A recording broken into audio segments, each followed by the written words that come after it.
माई मेरे श्याम लगो सन। 3 काम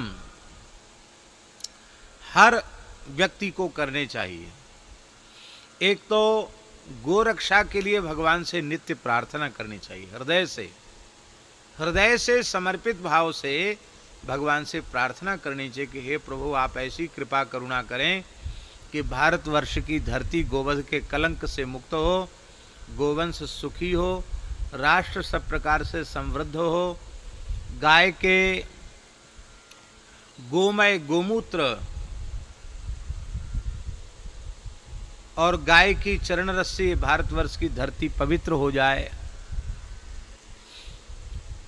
फिर से दूध दही की नदियां बहें। ये प्रार्थना हमें प्रतिदिन करनी चाहिए। इसमें कोई खर्च नहीं है।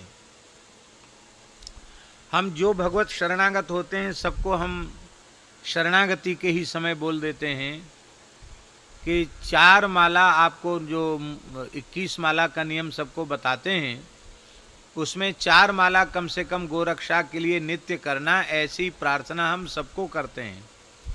और आज भगवत कृपा से सैकड़ों की संख्या में, हजारों की संख्या में लोग ऐसे हैं जो गोरक्षा के लिए नित्य जप कर रहे हैं। लोगों को खूब लाभ मिल रहा है। भगवान कृपा करें, हम सबका जीवन सार्थक हो और हम भगवान से नित्य प्रार्थना करें।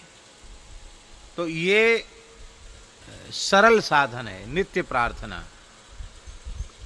दूसरा साधन है कि हम स्वयं गोव्रती हों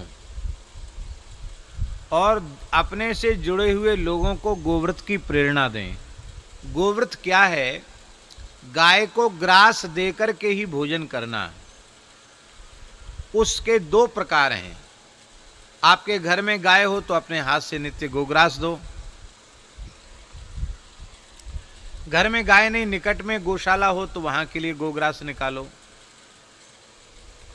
नहीं तो एक संत ने हमको बहुत अच्छी बात बताई कि माताएं घर में जैसी रसोई का काम शुरू करती हैं, एक कनस्तर बना लो, एक पीपा बना लो, और आटा जो लगाते हैं ना, तो सूखा आटा, जैसी परात में आटा भरा तो 1 कटोरा भर के आटा, जितनी आपकी सामर्थ्य हो, कम से कम पाव 1.5 पाव आटा, और वो जो है कनस्तर में डाल दो गौ माता के नाम से।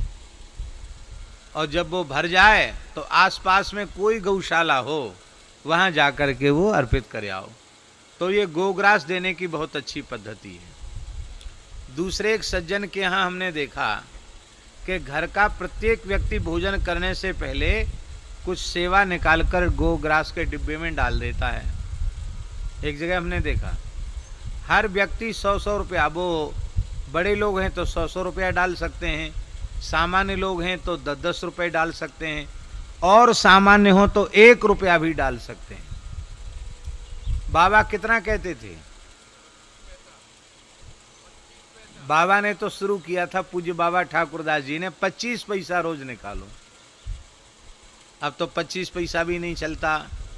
1 रुपया की जो कॉइन्स है वो भी शायद दुकानदार अब नहीं लेते हैं। नहीं, बाबा ने तो 25 पैसा कहा था। तो हम गोग्रास नित्य निकालें, और थोड़ा थोड़ा गोग्रास निकालेंगे तो कितना होगा? आज 130 करोड़ देश की संख्या है, उसमें हिंदू कितने होंगे? 80 करोड़ से तो कम नहीं होंगे। बोलो, 80 करोड़ से कम होंगे क्या? 80 करोड़ गोवंश है भारत में। कितना है? 8 करोड़ है, देख से देख। अब प्रत्येक हिंदू, 80 करोड़ हिंदू हैं, 1-1 रुपया रोज का निकाले तो कितना हुआ? अरे सीधा सीधा 80 करोड़ हुआ कि नहीं हुआ?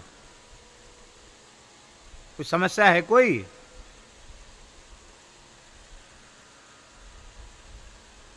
नित्य प्रति हम गोग्रास निकालें। पहला साधन, कम से कम 4 माला गोरक्षा के लिए नित्य करें। महामंत्र की करें या गुरु मंत्र की करें, निज मंत्र की करें, जो भी आपको मंत्र मिला हो, अथवा कोई मंत्र न मिला हो तो आप जो भगवान का नाम आपको अत्यंत प्रिय हो उस नाम की आप 4 माला कम से कम गोरक्षा के लिए करिए। इसमें कोई खर्च नहीं है, प्रार्थना कर सकते हैं।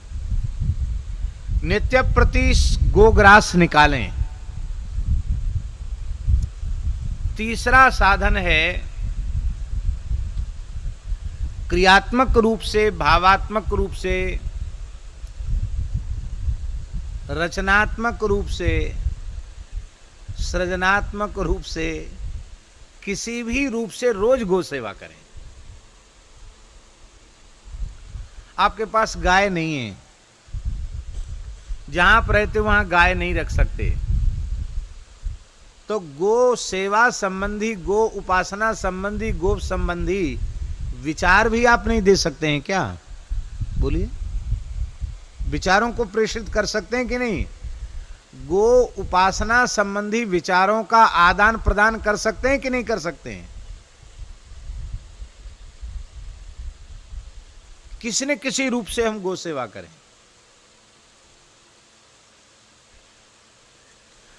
अपने जीवन के प्रत्येक उत्सव में गो सेवा का एक अंश निकालें।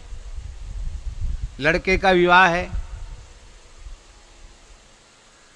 मान लो आप बहुत संपन्न हैं और 1 करोड़ रुपए आपके लड़के के विवाह में खर्च हुआ। अब तो ज्यादा भी खर्च होता है, हमने सुना है, लेकिन एक अपने हिसाब से हम बता रहे हैं। मान लो 1 करोड़ रुपए खर्च हुआ लड़के के विवाह में, तो आप निश्चय कर लो कि भाई इसका दशांश हम गो सेवा में करेंगे। तो 1 करोड़ का दशांश कितना हुआ है? 10 लाख हुआ ना। ठीक इसी प्रकार से लड़की के विवाह में आप मकान बनाते, मकान में भी अंश रखें कि मकान बनाने में हमारा जितना खर्च होगा उस खर्च का दशांश हम गो सेवा में देंगे। आई मेरे श्याम लग्यो